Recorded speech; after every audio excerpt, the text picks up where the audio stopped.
Salut à toutes et à tous et bienvenue dans cette nouvelle vidéo de YouAndDev. On est samedi, vous le savez, on aborde chaque samedi un sujet un petit peu technique. Et aujourd'hui, nous allons voir ensemble deux bundles vraiment excellents pour Symfony. Nous allons voir les Twig Components et nous allons voir les Live Components. Ils fonctionnent d'ailleurs très bien ensemble, ils sont faits pour être utilisés quasiment ensemble.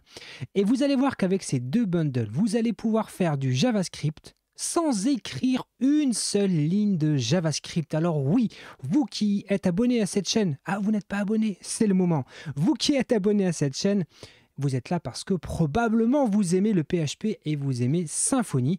Eh bien peut-être que des fois vous avez envie de faire un affichage réactif, des choses un petit peu sympathiques de ce type-là et vous devez mettre les mains dans du JavaScript et vous n'aimez pas ça. Et je vous comprends. Eh bien aujourd'hui nous allons voir avec ces composants comment mettre en place de l'affichage un petit peu réactif comme ça, qui va générer en fait pour vous du JavaScript. Vous n'avez pas à écrire une seule ligne de JavaScript, vous allez voir, c'est vraiment génial. Vous le savez, on est sur YouTube, alors n'oubliez pas l'abonnement, le like, le commentaire, de partager la vidéo à vos réseaux. N'hésitez pas, écoutez, faites-vous plaisir. Allez, on perd pas de temps, je me mets en mode de tuto ici en bas à droite. Et on va sans plus attendre se lancer dans notre découverte. Alors j'ai prévu pas mal de petites choses, je ne sais pas du tout combien de temps va durer la vidéo, mais ce qui est sûr, c'est qu'on a pas mal de choses à voir ensemble. Et comme d'habitude, vous le savez, on va démarrer un projet from scratch. Comme ça, vous pouvez facilement reproduire ça à la maison. Donc on va créer un nouveau projet qu'on va appeler le Symfony New Live Component. Et on utilise les extensions, l'installation Symfony-web app pour avoir la totale, comme j'aime à le dire. Donc on va lancer cette installation tout de suite. Et puis vous allez voir, avant même de rentrer dans le code, on va installer tout un tas de choses, comme ça sera fait et on n'aura plus trop besoin d'y revenir. On est vraiment là en train de se lancer un petit projet en mode POC. Vous le savez, si vous regardez souvent la chaîne, moi j'aime bien faire des POC. Ça permet d'explorer des concepts très rapidement. C'est vraiment très pratique. Voilà, on rentre dans le répertoire du projet Live Component. On va installer deux choses. On va installer le fameux Twig Component en faisant un Composer Require Symfony /ux-twig component. Donc ça, c'est le premier composant. Vous allez voir qu'on va passer du temps pour comprendre un petit peu comment il fonctionne. Et puis, comme je vous le disais en introduction, on va installer un deuxième composant qui est le Composer Require Symfony /ux-live-component. Donc ça, c'est le deuxième composant que nous allons voir ensemble, mais vous allez voir qu'il fonctionne vraiment ensemble. Donc on va l'installer lui aussi, parfait. Comme ce sont tous les deux des applications, comme vous pouvez le voir, des bundles qui génèrent du JavaScript, regardez ce qu'il vous propose, de faire un npm install-force. Donc, c'est précisément ce qu'on va faire. Donc, nous, on va faire un npm install-force et on va faire suivre ça immédiatement d'un npm run build pour on va dire fabriquer une première fournée de nos assets JavaScript et compagnie. Donc là, écoutez, on le laisse faire. Là, le npm install est en train de faire son petit travail, d'aller récupérer les librairies. En fait, ce qui se passe, c'est que comme on a installé une application --web app, on a automatiquement Webpack encore qui a été mis en place pour nous. Et donc, on n'a pas à s'en occuper. Ça a déjà été préparamétré pour nous, donc c'est très pratique. On a besoin, vous allez le voir, on va manipuler des données en base de données. Donc, on va utiliser une base de données par défaut. Peut-être que vous ne le savez pas, mais avec Symfony 6, le projet est automatiquement livré, entre guillemets, avec un fichier Docker Compose qui vous permet de lancer tout seul une base de données. Vous n'avez pas besoin de trop à faire de configuration. Donc, on va simplement lancer un Docker Compose up-d qui, comme vous allez le voir, va lancer ici la création d'un conteneur pour un mail. Mais nous, on ne va pas forcément l'utiliser. C'est surtout celui-ci qui nous intéresse, le conteneur database 1. Parfait. Donc ça, c'est nickel. Ensuite, tant qu'on est ici, on va se lancer automatiquement un petit serveur interne PHP avec un Symfony serve-d De cette manière, on a une application qui est opérationnelle sur le port 8007 sur mon poste parce que j'ai déjà d'autres applications et d'autres serveurs lancés actuellement sur mon poste. Parfait. Voilà, on va faire un petit peu de place dans le shell. Qu'est-ce que nous allons faire aussi? Nous allons vouloir nous créer un petit contrôleur, une petite route qu'on va appeler blog. Hein, je ne vous l'ai pas dit, mais on va se baser sur un espèce d'exemple basé autour d'un espèce de simili-blog. Alors vous allez voir hein, qu'il n'y aura que le titre et le contenu, mais c'est pour avoir quelque chose pour un petit peu illustrer la démonstration. Donc on va créer un contrôleur qu'on va appeler blog. Donc là, logiquement, hein, si vous connaissez un petit peu Symfony, vous le savez, on a désormais une route qui s'appelle /blog ici. Et donc, on est bien sur notre contrôleur. Parfait. Et on va également se créer une petite entité qu'on va appeler blog également et dans lequel on va aller stocker, eh bien, vous allez voir, un titre et du contenu. Donc, on va faire un champ title. Parfait, qui sera de type string 255 et qui ne peut pas être nul en base de données. Parfait. Et la Symfony Clean nous demande si on veut un deuxième champ. Donc on va lui répondre oui, on veut qu'il s'appelle content. Ça sera un champ de type texte. Est-ce qu'il peut être nul? Non, on ne veut pas qu'il soit nul également. Parfait, on n'a rien d'autre à ajouter. On peut valider. Donc là, on va aller le voir, hein, mais ça nous a généré les fichiers du contrôleur et des entités. Donc on va créer ce qu'on appelle une migration, c'est ce qui va préparer les requêtes qui vont être jouées pour effectivement créer les choses dans votre base de données. Donc là on génère les migrations et maintenant il faut appliquer les migrations et pour ça on va faire un Symfony console doctrine migration migrate et la version raccourcie D2.M 2.M.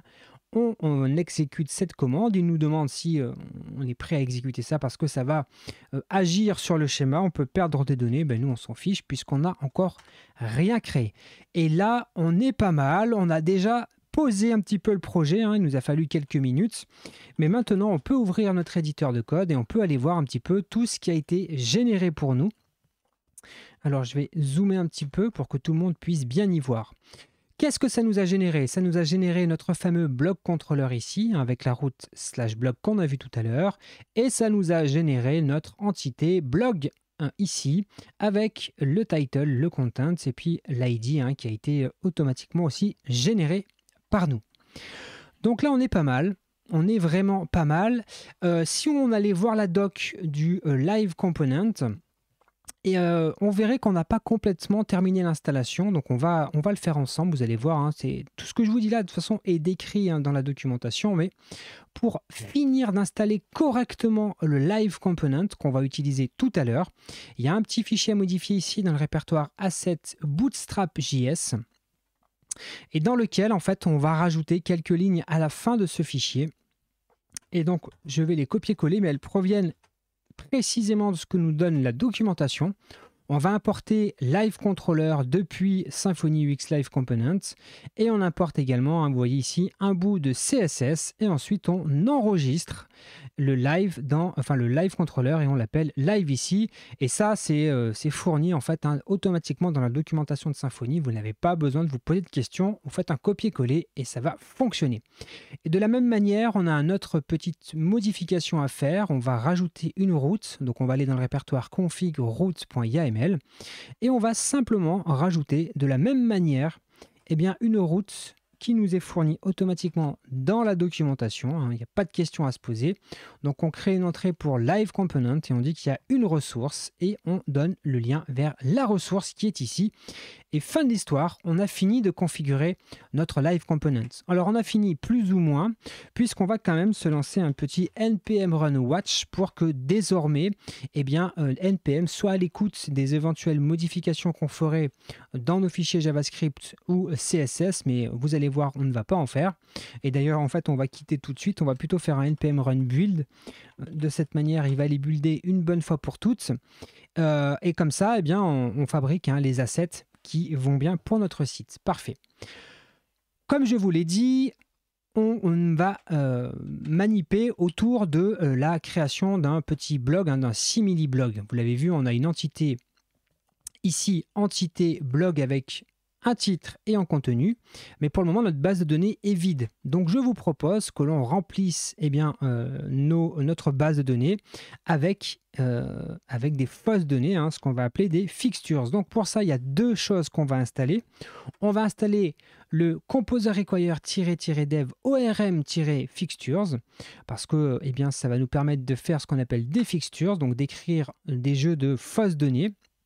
Donc on installe ça. C'est parfait, ça prend quelques instants, super. Et on va installer un deuxième outil qui s'appelle Faker et qui va nous permettre d'obtenir du faux texte, des faux titres, qui pourraient nous permettre d'obtenir comme ça plein de fausses informations. C'est très pratique quand vous avez besoin d'aller peupler une base de données avec des fausses données. C'est vraiment très pratique de faire ça. Donc là, on a installé les outils. On va aller écrire les fameuses fixtures. D'ailleurs, on a un nouveau répertoire qui a fait son apparition dans notre répertoire SRC, c'est le répertoire Data Fixtures. Et c'est dans ce répertoire Data Fixtures qu'on va venir écrire nos fixtures. On a un fichier qui s'appelle appfixture.php. Et c'est précisément celui-ci que l'on va utiliser. Alors pourquoi est-ce que lui me le souligne ? Attendez, je vais fermer. Je pense que c'est mon éditeur. On va lui forcer un petit peu de réindexer ça. C'est juste, voilà, il n'avait pas conscience qu'on avait installé les librairies en question. Donc là, au moins, on est tranquille. Donc, qu'est-ce qu'on va faire? La première chose qu'on va faire, c'est qu'on va initier une instance de Faker. Donc, on va faire un use. Hop, ici, on va venir chercher notre petit Faker Factory. La Factory, c'est ce qui permet d'initier Faker et de s'en servir. Et on va ici, tout simplement, dans la fonction load, hop, utiliser Faker Factory create, et on peut même se payer le luxe de lui dire éventuellement, si tu avais des noms, des prénoms, des noms de rues à générer, tu pourrais le faire en français. Bon, là vous allez voir qu'on va utiliser du lorem ipsum, donc on va pas du tout s'embêter. Là, on va se faire une petite boucle. Alors, ce que je vais faire, c'est que je vais désactiver Copilot pour que ils ne viennent pas nous polluer pendant la démonstration. Donc on va simplement se faire une petite boucle for. On va créer, je ne sais pas moi, 10 articles, parfait. Et là, regardez, pour chacune des boucles, on va créer blog, on va faire new, new blog. On va créer une nouvelle instance de blog. Parfait. Et pour chaque boucle, pareil, on va faire blog, on va lui faire un set title et là on va utiliser Faker, on va faire un petit Faker et on va lui utiliser un truc qui s'appelle sentence qui nous permet de récupérer comme ça une phrase, et puis dans la même séquence on va faire un set content, voilà, et on va lui dire toujours pareil, on va utiliser Faker et on va lui dire écoute, fournis-moi un paragraphe, et on en veut bon non, c'est bon, ça suffit je pense, et on peut mettre ici les petits 2 points. Maintenant qu'on est là, on va pouvoir simplement, ici faire persister les données en faisant manager, persiste, qui est ici. Qu'est-ce qu'on veut persister? C'est notre blog, parfait. Et ensuite, si j'enregistre, alors pourquoi? Ah oui, j'ai oublié un petit point virgule ici, parfait. Et on persiste, et puis à la fin, on flush tranquillement. Donc là, on va aller jouer nos fixtures en ligne de commande. Pour ça, on va faire un Symfony Console Doctrine Fixture Load, la version raccourcie des 2.f, 2.l. Hop, c'est parti. On joue ça, il nous dit attention, la base de données va être purgée, voulez-vous continuer? On dit yes, pas de problème. Et là, on a bien généré nos données. Alors, comment est-ce qu'on peut vérifier ça? On peut regarder. Est-ce qu'on va regarder la base de données? Non, honnêtement, on n'a pas besoin. Faites-moi confiance, on a bien mis les données. De toute façon, tout à l'heure, on va aller les parcourir. Allez, on a presque fini de préparer ce petit projet support. Vous allez voir que tout ça, on va l'utiliser. Ça va nous permettre d'avoir du concret entre les mains. On va juste légèrement modifier notre fichier de template, le base.html.twig, et je vais simplement rajouter une petite couche de bootstrap pour avoir quelque chose d'un petit peu plus sympathique. Donc là, je vous passe sur les détails. Simplement, en gros, ce que j'ai rajouté, c'est ici un lien vers le CDN de Bootstrap pour le CSS et un lien vers le CDN de Bootstrap pour le JavaScript. Et je pense qu'on est pas mal. On a mis en place tout ce qu'il faut. Là, si on rafraîchit, on voit tout de suite que effectivement, Bootstrap a pris le relais. Ok, un quart d'heure, ça y est. On a posé les bases de notre petit projet bidon de démonstration. Maintenant, il est temps de découvrir les Twig Components. Comment ça va se passer? Vous allez voir qu'on va être très répétitif parce qu'on va vouloir comme ça itérer petit à petit pour comprendre comment cela fonctionne. Notre objectif, ça va être de créer un composant qui va afficher une card au sens card Bootstrap et chaque card représentera un article de blog. Donc on va vouloir se créer une espèce de modèle de carte qui affiche un blog et de pouvoir comme ça le réutiliser partout dans l'application où on en a besoin.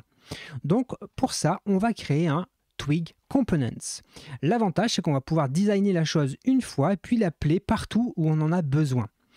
Comment on fait ça? Il y a deux choses à faire. Première chose, dans la partie SRC, donc dans la partie du code PHP, on va créer un premier répertoire que l'on va appeler Components. Donc on va se créer un petit répertoire, on va l'appeler Components. Et dans ce Components, on va se créer un premier composant qu'on va appeler blog post, qui représente un blog post. Donc on va créer un petit fichier blogpostcomponents.php. Et dans ce fichier-là, eh bien, vous allez voir, on va faire un truc très bête, très simple. Je vais le copier-coller pour gagner du temps. On va créer un blog post component, le nom de la classe. Je ne mets rien dedans. Et on va utiliser ici, alors ce qu'on appelait avant les annotations, mais maintenant directement dans PHP 8, on a accès à cette nouvelle notation et on va dire que cette classe, c'est une asTwigComponent. Et on donne ici un nom, blog post, ça sera le nom de notre composant. Donc ça, ça fonctionne comment? Parce qu'on importe, on fait ici le use de la classe asTwigComponent qui provient donc du bundle un Twig Component qu'on a installé précédemment. Pour le moment, côté PHP, on ne fait rien de plus. On a le pendant de ce fichier qu'on va créer dans Templates et pareil, on va créer un sous-répertoire qu'on va appeler Components. Donc on se crée un petit dossier Components ici et on va créer un fichier qui va s'appeler blogpost.html.twig. Blogpost, exactement le même nom, même orthographe que celui qu'on a mis ici dans le fichier PHP. Donc je crée mon petit blogpost.html.twig et là qu'est-ce que je vais faire? Eh bien je vais mettre un contenu en dur. Là, je mets du contenu en dur, je crée une petite carte Bootstrap et vous allez voir ici pour le moment, je mets du contenu en dur, je ne vais pas le chercher en base de données, simplement je veux voir comment ça fonctionne. Donc là, on a créé un premier composant. La vraie question, c'est comment est-ce qu'on l'utilise? Donc on va le tester dans notre fichier index.html.twig qui est le fichier que l'on voit pour le moment ici, c'est le contenu de notre blog contrôleur, de notre route /blog. Donc regardez, ici, on va supprimer le contenu par défaut qui est fourni et on va appeler ce petit composant que l'on a créé. Alors pourquoi est-ce que Copilot, non, c'est pas Copilot, okay, c'est autre chose qui s'est activé là. Et on va utiliser ce composant. Et vous allez voir que pour utiliser un composant, c'est super simple. Alors je vais essayer d'aérer un petit peu ici. Voilà. On utilise, comme souvent en Twig, les deux accolades et on lui dit component et le nom du composant qu'on veut appeler. Et nous, on veut appeler le composant blogpost. Donc là, logiquement, si je rafraîchis ma page ici, eh bien, on voit qu'effectivement, il appelle bien le composant. Là, c'est du contenu en dur pour le moment, mais ok, on est capable maintenant n'importe où dans notre application. Il suffit de mettre cette petite notation-là et on accède automatiquement à cette mise en page et on passe à travers ce fichier blogpostcomponent.php. Donc là, logiquement, ça doit commencer à prendre un petit peu sens petit à petit dans votre esprit. Maintenant, on veut faire quelque chose d'un peu plus intelligent. On veut pouvoir passer un titre et un contenu à notre composant. On veut le rendre un peu plus intelligent. Donc ici, vous allez voir qu'on va, dans notre composant, rajouter deux variables, le public string title et le public string content, puisque ce sont les deux éléments qui constituent notre blog post ici. Donc là, on fait juste cette notation-là, public string title, public string content, et c'est tout. Et maintenant, dans notre fichier blog post, donc le pendant de ce fichier PHP, mais côté Twig, Ici, eh bien, simplement, vous allez voir que c'est très simple. Entre accolades, on a juste besoin de lui dire, eh bien ici, tu t'attends à recevoir un title. Et ici, hop, tu t'attends à recevoir du content. Hop. Du content. Parfait. Donc là, vous avez compris, hein, si je fais F5, ça ne marche pas parce qu'il me dit que title n'existe pas. Et c'est normal. Parce qu'il va falloir qu'on change ici notre mode d'utilisation du composant pour lui passer les paramètres. Donc, on n'a plus qu'un petit tableau de paramètres à lui passer. Le premier, c'est title. Et on va lui mettre en dur, eh bien, je suis un titre. Je suis un titre. OK. Et on n'a plus qu'à lui mettre le contenu. Je suis du contenu. Alors pourtant, oui, d'accord, j'ai pas désactivé copilote. Bon, c'est pas grave. Et on lui dit là, je suis du contenu. Et donc là, si je rafraîchis, eh bien, mon composant est maintenant pilotable, hein, directement. Je peux lui passer le contenu que je veux. Et donc ça, c'est très pratique parce qu'on peut designer un composant et lui injecter les données au moment où on veut, mais le design sera toujours le même, piloté à un seul et même endroit. Donc ça, c'est déjà pas mal. C'est déjà vraiment pas mal. Maintenant, c'est un peu relou d'avoir à lui passer le title et le content. Nous, on aimerait récupérer les données directement depuis la base de données. Donc, on va encore adapter. Vous allez voir, hein, petit à petit, on rentre, comme ça on rajoute un petit peu de complexité, mais c'est pour mieux comprendre tout ce qu'on fait.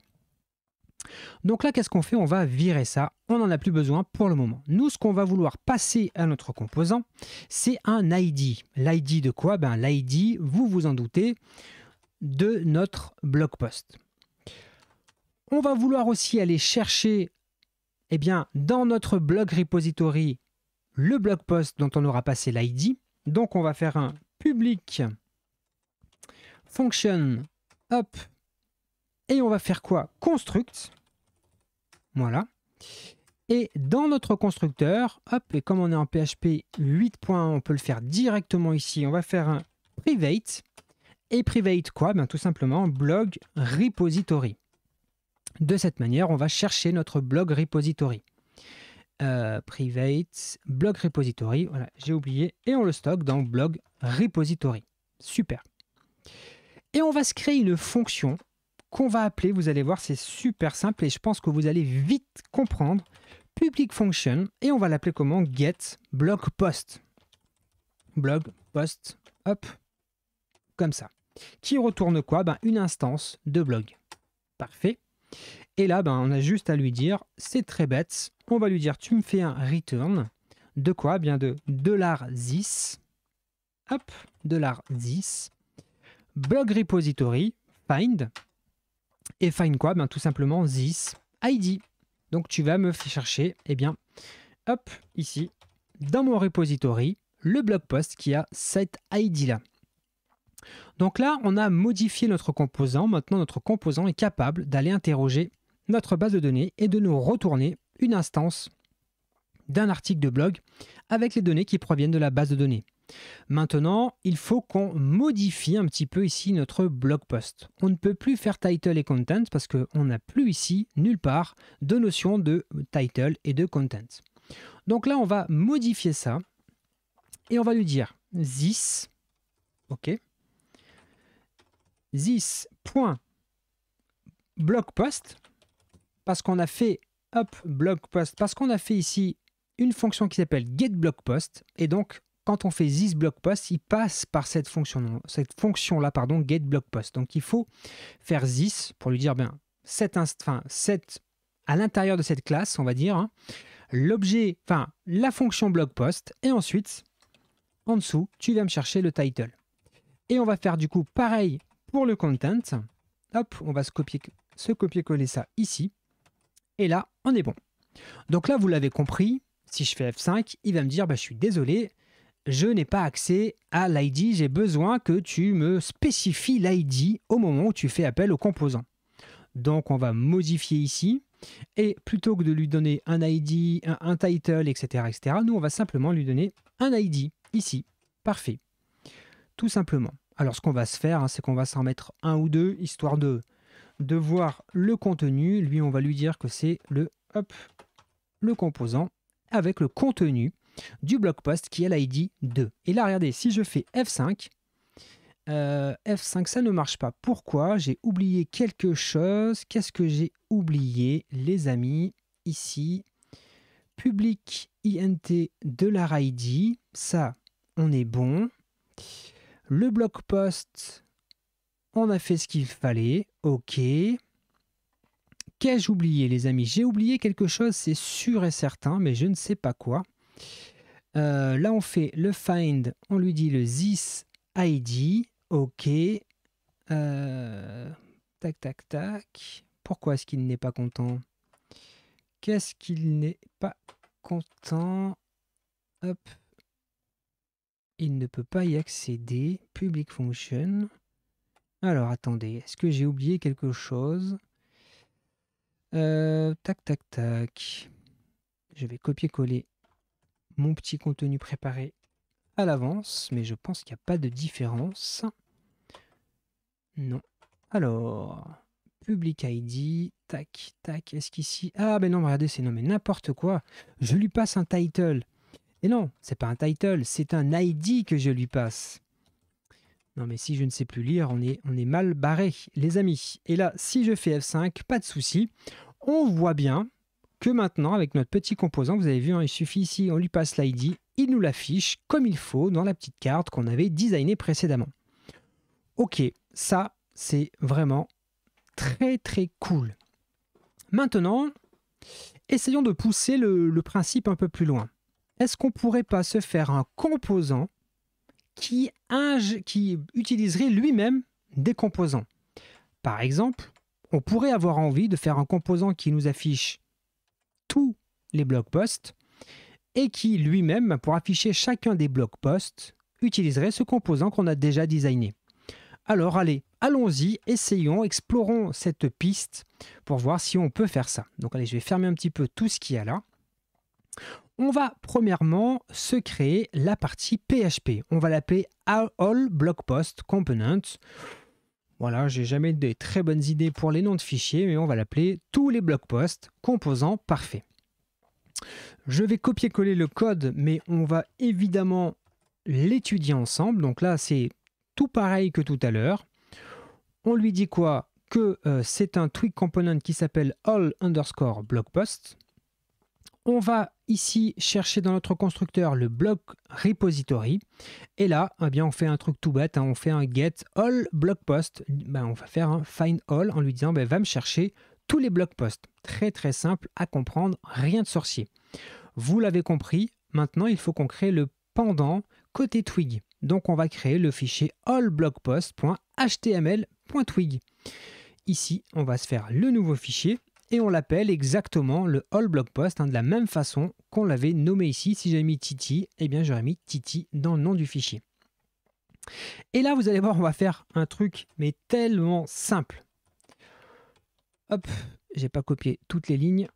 Hop, hop, voilà.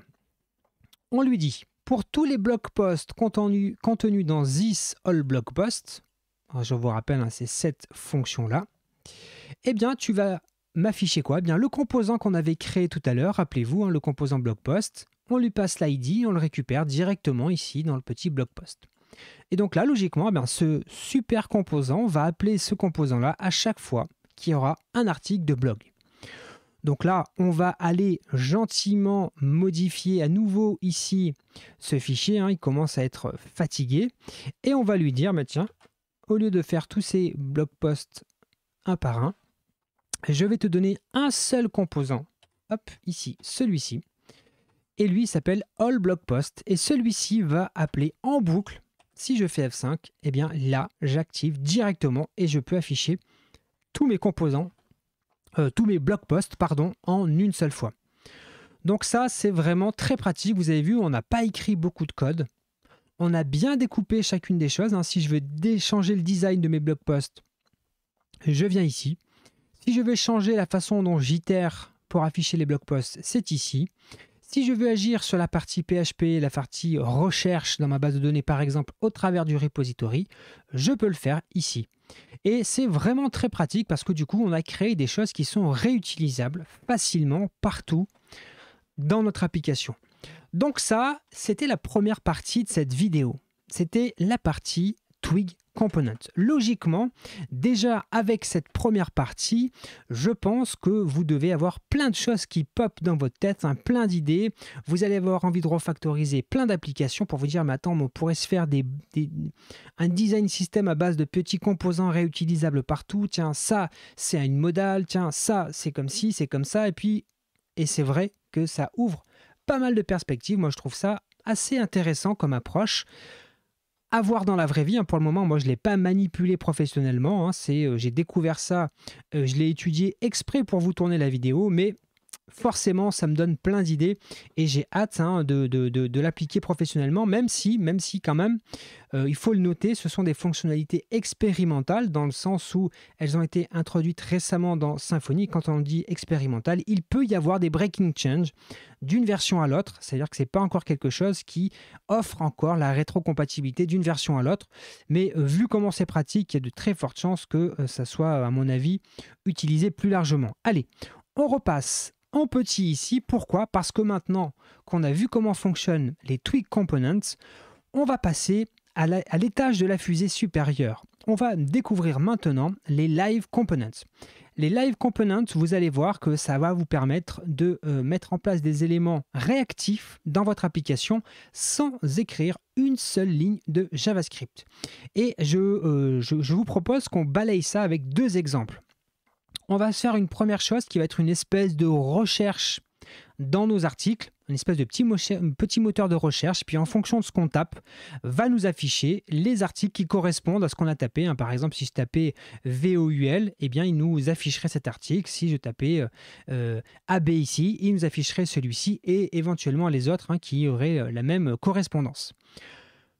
Deuxième exemple, on fera un petit système d'édition d'articles réactifs, c'est-à-dire qu'on pourra éditer l'article et faire enregistrer et on restera sur place. Il n'y aura pas de rechargement de la page et on pourrait comme ça imaginer plein d'autres petites fonctionnalités. Et enfin, on verra un dernier élément avec les Live Components. C'est une espèce de petit bonus. Je ne vous en dis pas plus pour le moment, mais sachez qu'on peut faire une espèce de simili temps réel. Donc, restez bien jusqu'à la fin de la vidéo parce que je suis sûr que ça peut vraiment vous intéresser. Allez, on commence par le premier exemple que je voulais qu'on voie ensemble. On va fermer un petit peu tous ces fichiers. Là, il y a beaucoup trop de choses ouvertes. Parfait. La première chose que je voulais qu'on voie ensemble avec les Live Components, c'est le fameux petit moteur de recherche. Comment procédons-nous? Vous allez voir que ça ressemble énormément au composant Twig. Parce que la première chose que l'on va vouloir faire, c'est créer la partie PHP de notre composant. Et on va le mettre où? Dans ce répertoire Components ici. Et on va se créer un fichier qu'on va appeler blogpost search components.php. Là, on va mettre du code. Je vais le copier-coller, mais je vais, vous le savez, comme d'habitude, vous l'expliquer. Donc là, on crée une classe qu'on appelle blogpost search components. À la différence des components Twig, tout à l'heure, il y a marqué as Twig components. Ici, maintenant, il y a marqué as live component. Ça, c'est très important. Ce qui est important aussi, c'est de définir ici le use default action trait. Si vous avez besoin de comprendre tout ça, n'hésitez jamais à aller consulter les codes sources. C'est toujours très important d'aller consulter les codes sources pour bien comprendre ce que vous êtes en train de faire. Ce que je vous montre là, ce n'est ni plus ni moins ce qui est dans la documentation officielle de Symfony. Donc, n'ayez pas peur, hein, tout ce que je vous dis là, vous le retrouvez très simplement dans la documentation Symfony. Ce composant, il a un élément dans lequel on va vouloir écrire, ça sera évidemment le mot que l'on recherche, la recherche, la query. Donc pour ça, on va lui dire que c'est une prop qui est de type live propre. Ça veut dire quoi? Ça veut dire que c'est une prop que l'on peut venir setter en live. Et d'ailleurs, pour que ça fonctionne, il faut préciser que cette propriété live, elle est en mode écriture. C'est pour ça qu'on lui dit qu'elle est en writable et on lui dit true. Par défaut, elle est vide, mais on va pouvoir aller la remplir. Et ensuite, qu'est-ce qu'on fait? On fait notre petit constructeur, on va chercher notre blog repository pour pouvoir aller interroger eh bien, notre base de données. Et ensuite, on lui fait une fonction getBlogPost. Et on va utiliser une petite méthode findByQuery et on lui passe la query. Alors ça, le findByQuery n'existe pas. On va aller écrire ça rapidement dans notre petit repository ici. On va essayer d'écrire une petite recherche hop, dans notre repository. Alors je l'ai préparé à l'avance pour gagner du temps comme d'habitude. Donc on crée notre petite fonction findByQuery qui attend qu'on lui passe ici une query. Elle va nous retourner quoi? Un array. Si la query est vide, eh bien il retourne un array vide. Donc il y a juste un array mais qui ne contient rien. Et si la query n'est pas vide, eh bien qu'est-ce qu'il fait? Il va chercher sur le titre uniquement avec eh bien, un titre qui contient les éléments de la query avec n'importe quoi avant, n'importe quoi après, et on va le classer par ID, et ensuite on retourne le résultat tout simplement. Donc là, rien de bien compliqué encore une fois. Maintenant, vous le savez, quand on crée un composant, il faut qu'on crée son pendant côté Twig. Donc on va aller créer le blogpost underscore search, parce que regardez, c'est le nom qu'on a mis ici, et on va aller le créer où? Ben, au même endroit que tout à l'heure, dans template, component, on va se créer notre petit blogpost search.html.twig.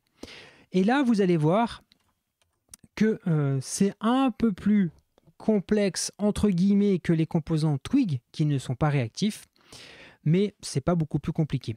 À chaque fois qu'on crée un composant côté Twig pour qu'il soit un live component, on entoure tout ça dans une div et on lui met ici attributes. Ensuite, qu'est-ce qu'on fait? Ici, on crée un champ, un input qui va être de type search. Le nom de cet input, c'est query. Pourquoi query? Ben, vous avez compris pourquoi. Parce que c'est la propriété live que l'on veut venir modifier en live. On lui dit que sa valeur, eh bien, ça va être le contenu de query.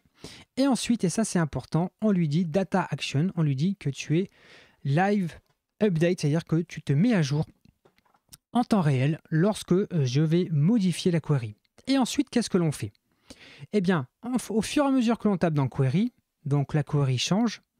La query, qu'est-ce qu'elle fait? Elle lance cette petite méthode dans notre blog post repository qui lui nous retourne un certain nombre de résultats.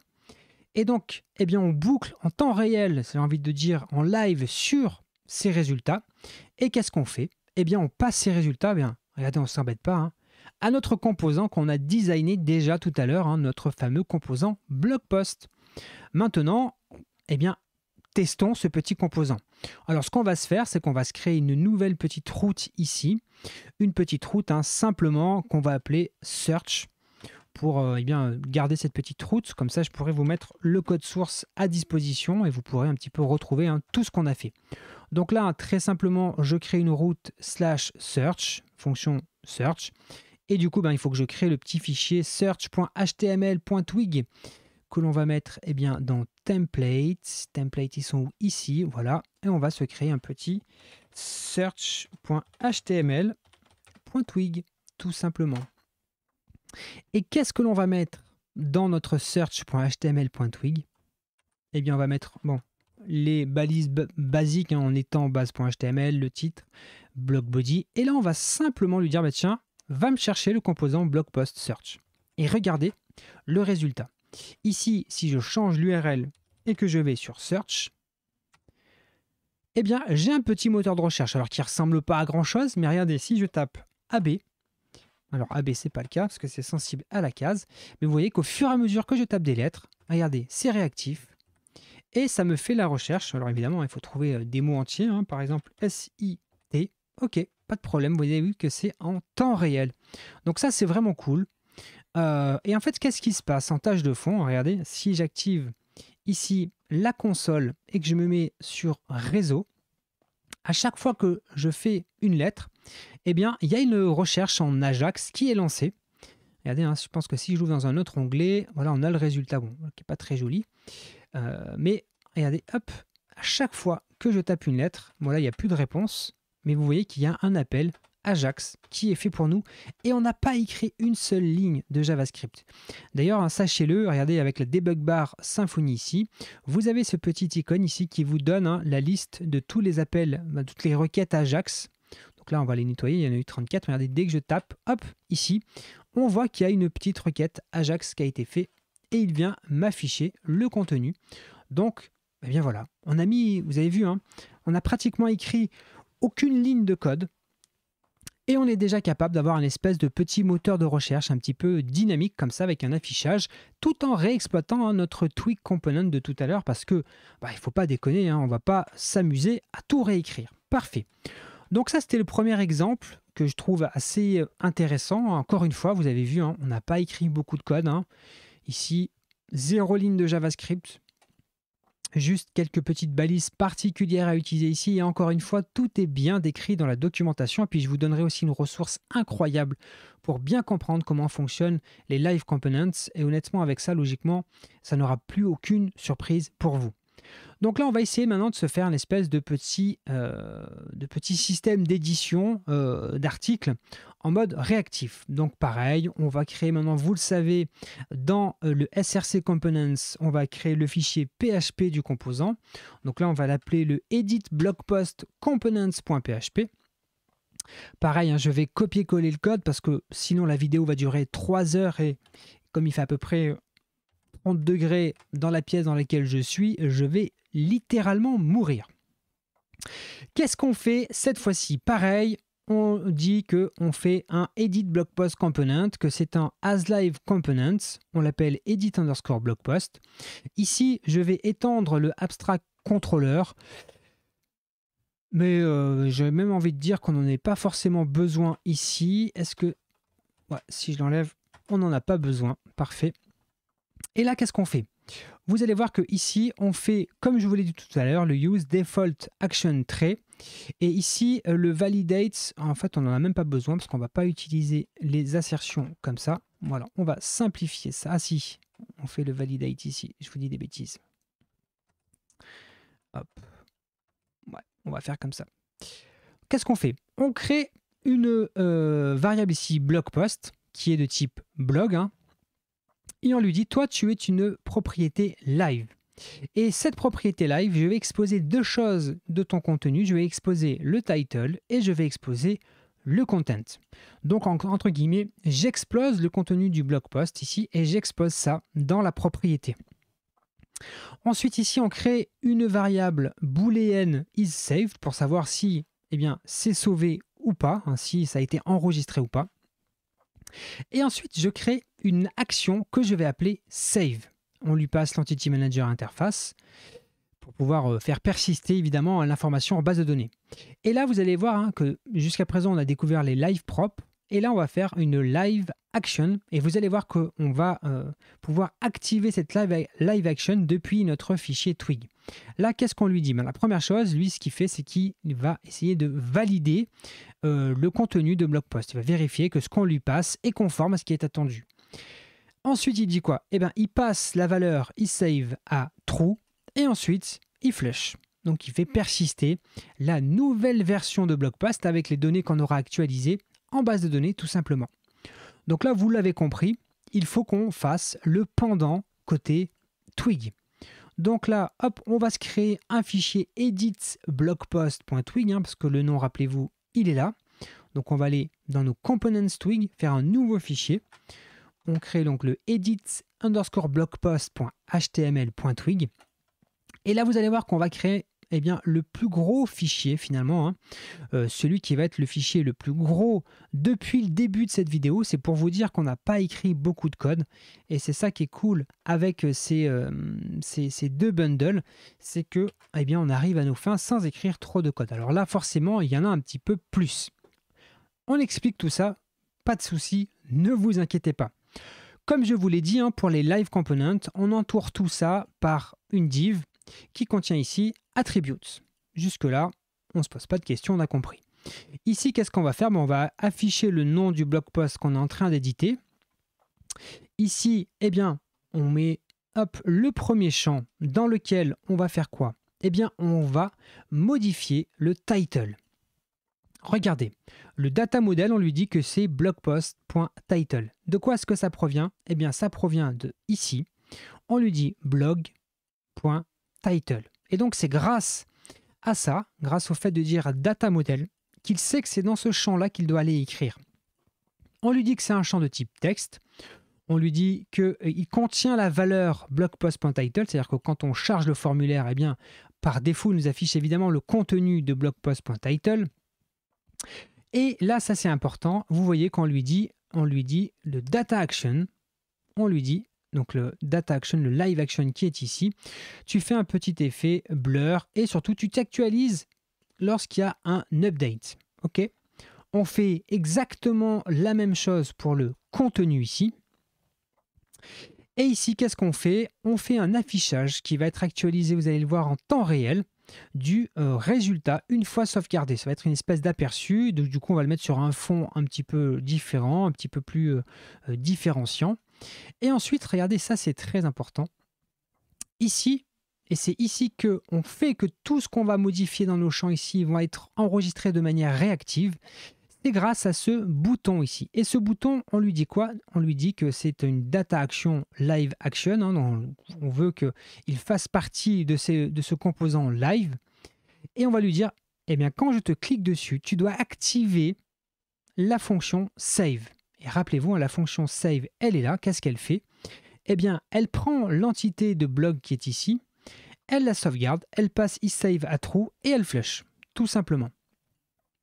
Donc là, on fait ça, et ici, eh bien, on a de manière réactive toujours le petit contrôle qui nous dit, si if isSaved est à true, alors tu m'affiches une petite alerte pour me dire que c'est bien enregistré.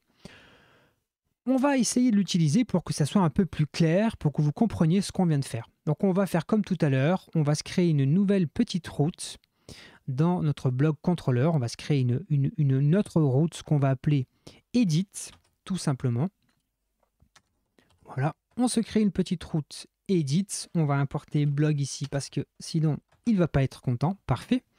Et on va créer le fichier edit.html.twig parce qu'il n'existe pas pour le moment. Donc on va faire un petit edit.html.twig, parfait. Et nous allons voir comment utiliser notre composant.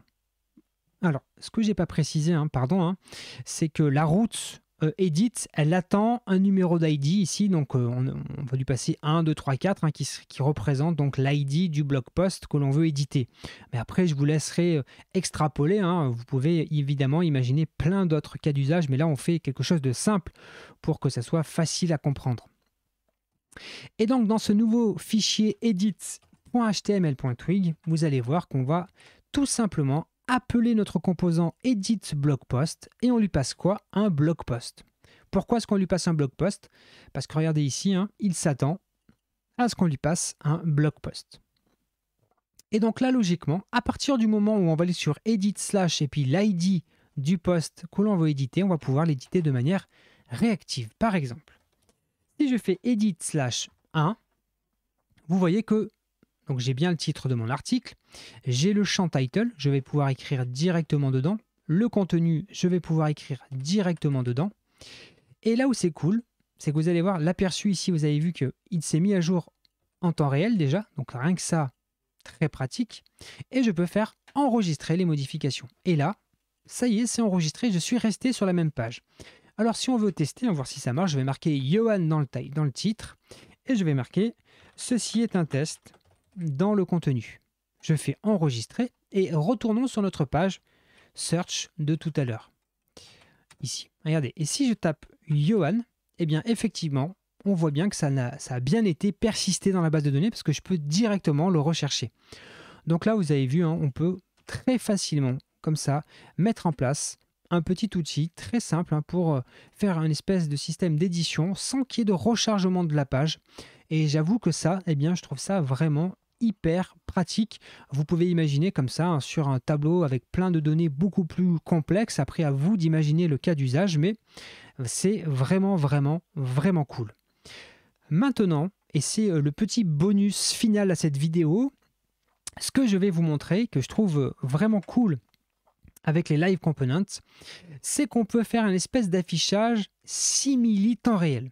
Imaginons un cas complètement débile, hein, mais si vous êtes sur la page d'accueil de votre blog et vous voulez voir en temps réel le nombre d'articles, et imaginons qu'il y ait toutes les 10 secondes un nouvel article, voilà, c'est un site avec plein d'articles, beaucoup trop d'articles, et vous voulez sans avoir besoin de recharger la page, sans qu'il y ait une seule action de votre visiteur, et bien que ce numéro, ce nombre d'articles s'incrémente automatiquement tout seul. Eh bien, grâce au Live Component, vous pouvez faire ça. Vous pouvez faire en sorte que quand votre visiteur est sur une page, eh bien, elle aille régulièrement interroger le serveur pour lui dire « Tiens, exécute-moi telle requête ou donne-moi telle information ou ceci ou cela. » Allez, regardons ce petit bonus parce que eh bien, c'est l'une des petites choses que je trouve très pratique avec le Live Component et qui peut aussi ouvrir pas mal de perspectives sympathiques. Alors, on repasse comme ça en mode tuto pour cette dernière petite cerise sur le gâteau, comme on dit. Comment allons-nous procéder? Je pense que maintenant vous êtes rodés à l'exercice. Logiquement, avec tous les composants qu'on a créés depuis le début, vous savez, vous l'avez déjà en tête, on va se créer notre premier composant dans la partie évidemment PHP et on va l'appeler le Count Blog Post Component parce qu'on va vouloir compter en temps réel le nombre d'articles de blog post disponibles. Donc on se crée le count blog post component.php et là bien hop, je vais copier-coller et vous expliquer le code bien entendu. Hop, c'est ma petite doc. Ouh, décidément. Voilà.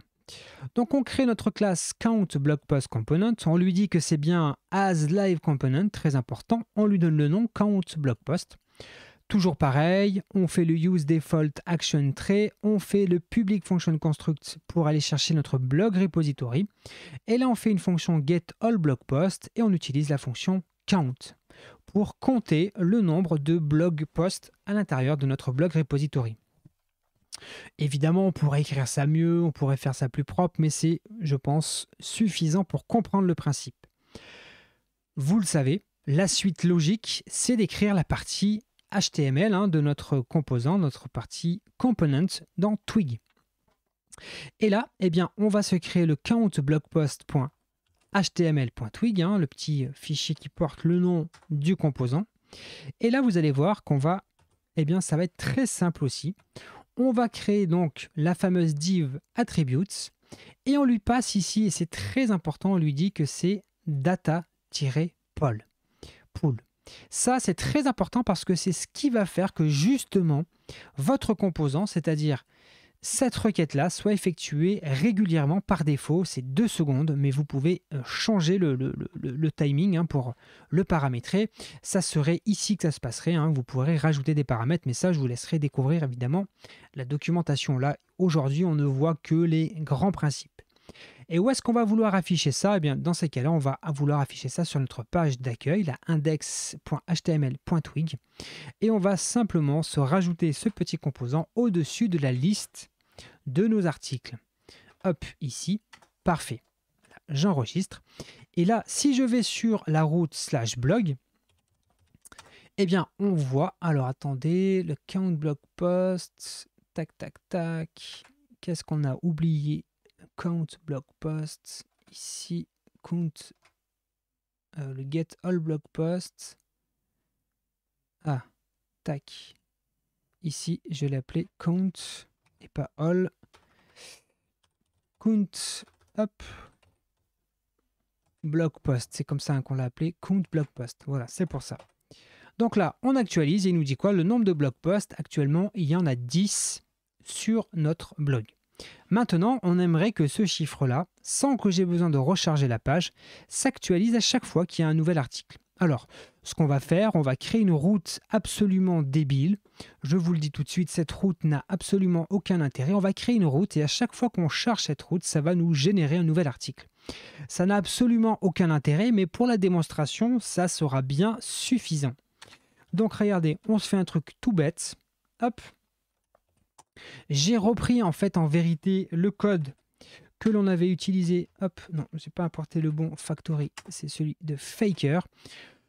J'ai repris finalement exactement la même logique hein, que dans nos fixtures tout à l'heure. Donc dès qu'on va aller sur la route Generate, eh bien ça va créer une instance de Faker, créer un blog post, setter un title, un content et le faire persister et nous faire un dump and die avec marqué blog post create. Donc là c'est très très bête. Donc là regardez ce qu'on va se faire. On va se scinder l'écran en deux. Hop, on va se faire ça comme ça. Hop, ici comme ça. Et donc là, si on va sur Generate, eh bien, ça va nous créer, hop, j'ai mis 2G. Hop, ici, il faut un seul G. Donc, à chaque fois que je vais charger cette page, eh bien, là, vous allez voir que ça va nous créer un article. Donc là, on a actuellement 11 posts, mais regardez ici, hein, si je fais plein de F5, donc ça nous crée plein d'articles. Regardez, ici, automatiquement, le nombre grandit tout seul sans que j'ai besoin de rafraîchir la page. Et ça, regardez, c'est cool. Hein. Si je fais plein de F5, vous allez voir, hein, effectivement, il n'y a pas de problème. Ça évolue bien. Le chiffre ici est mis à jour quasiment en temps réel avec un tout petit décalage de 2 secondes. Et ça, c'est vraiment super, super cool comme fonctionnalité parce que vous avez vu, hein, pour l'implémenter, alors là, pour le coup, on n'a vraiment pas écrit grand-chose. On a mis 3 lignes de PHP, 3 lignes de Twig et fin de l'histoire. Ça fonctionne tout seul. Alors c'est vraiment la petite cerise sur le gâteau que je voulais vous montrer. Regardez, hein, si j'actualise, eh bien automatiquement ici, ça s'actualise hein, toutes les 2 secondes. Alors effectivement, par contre en arrière-plan, ça fait tout un tas de requêtes Ajax, hein, comme vous pouvez le voir, hein, depuis qu'on est sur la page, il y en a eu déjà 73. Donc ça peut rapidement faire beaucoup de requêtes. Donc j'imagine hein, pour une application qui serait consultée par des milliers d'utilisateurs, ça pourrait être un problème de performance. Mais en tout cas, si vous n'avez pas ce problème de mise à l'échelle, eh bien ça peut répondre à un certain nombre de besoins. En tout cas, moi, c'est sûr, j'ai déjà des cas d'usage qui m'arrivent en tête. Donc on a fait le tour des exemples que je voulais qu'on voie ensemble, qui est, ma foi, je pense, suffisamment parlant pour entrevoir les possibilités offertes par ces deux composants. Si vous voulez aller plus loin, je vais vous donner un lien que vous aurez en dessous de la description de cette vidéo. Je vais mettre un article de blog qui reprend tout ce qu'on a vu ensemble, toutes les portions de code à taper. Vous pourrez comme ça suivre précisément tout ce qui a été fait ensemble. Hein. Il n'y aura pas de surprise comme ça, vous pourrez facilement reproduire la chose. Et dans cet article, tout en bas, vous retrouverez des liens vers des ressources, et notamment cette superbe ressource mise à disposition par Ryan, hein, qui est un très très grand contributeur à Symfony, qui est aussi un auteur incroyable de cours pour Symfonycast. Hein. Si vous ne le connaissez pas, je vous invite très très très vivement à consulter son contenu, et qui a eu la méga bonne idée de mettre à disposition une application de démo pour démontrer le fonctionnement des Twig et des Live Components, et qu'il va beaucoup plus loin que les démonstrations que je viens de vous faire, qu'on vient de faire ensemble. Hein. Vous avez en fait une petite interface avec ici tous les types de Live Components que vous pouvez faire. Il y en a d'autres qu'on n'a pas vu ensemble. Tous les différentes possibilités offertes. Il vous a fait la démonstration et vous avez à chaque fois les portions de code que vous pouvez quasiment copier-coller pour votre utilisation. Hein. Je me suis inspiré de certaines portions de code ici pour pouvoir vous faire la démonstration d'aujourd'hui. Donc je devais absolument vous montrer ce dépôt parce qu'il est à mon avis presque plus intéressant que la documentation officielle. Hein. Même si je vous invite évidemment, comme toujours, à aller consulter les docs officiels. Très important, les docs officiels. N'hésitez pas à aller les checker. C'est toujours important de bien les comprendre. Vous avez toujours aussi plein de petits exemples. Donc, n'hésitez pas à aller checker les docs officiels. Mais, si vous voulez gagner du temps, je vous invite vivement à aller checker ce repository. Hein. Il vous suffit de le cloner. Vous avez 2-3 petites commandes à taper ici. Et puis, vous pouvez le lancer et expérimenter ces deux composants ensemble. Écoutez, on arrive à la fin de cette vidéo. Moi, je suis littéralement en train de fondre parce qu'il fait très très chaud. Là, on est le lundi 23 mai. À certains endroits de France, il y a eu des orages terribles avec de la grêle. Ici, dans la Drôme, on a attendu l'orage toute la journée, il n'est pas venu et il fait littéralement une trentaine de degrés, je pense, dans la pièce dans laquelle je suis, parce que je suis sous les toits. Là, ce que vous voyez derrière, c'est un décor, évidemment, mais moi, je suis sous les toits, sous un Velux, et il fait méga chaud. Écoutez, si cette vidéo vous a plu, n'hésitez pas à mettre un like, un commentaire. Vous pouvez bien sûr vous abonner à la chaîne. Et si vous voulez aider cette vidéo à se faire connaître, eh bien n'hésitez pas à la partager sur vos réseaux sociaux. Passez une bonne journée, un bon week-end. Profitez toutes et tous des vôtres, de ce qui est important pour vous. Soyez bienveillants, vous le savez, c'est très important la bienveillance. Et puis nous, on se donne rendez-vous très bientôt pour une nouvelle vidéo. Allez, ciao!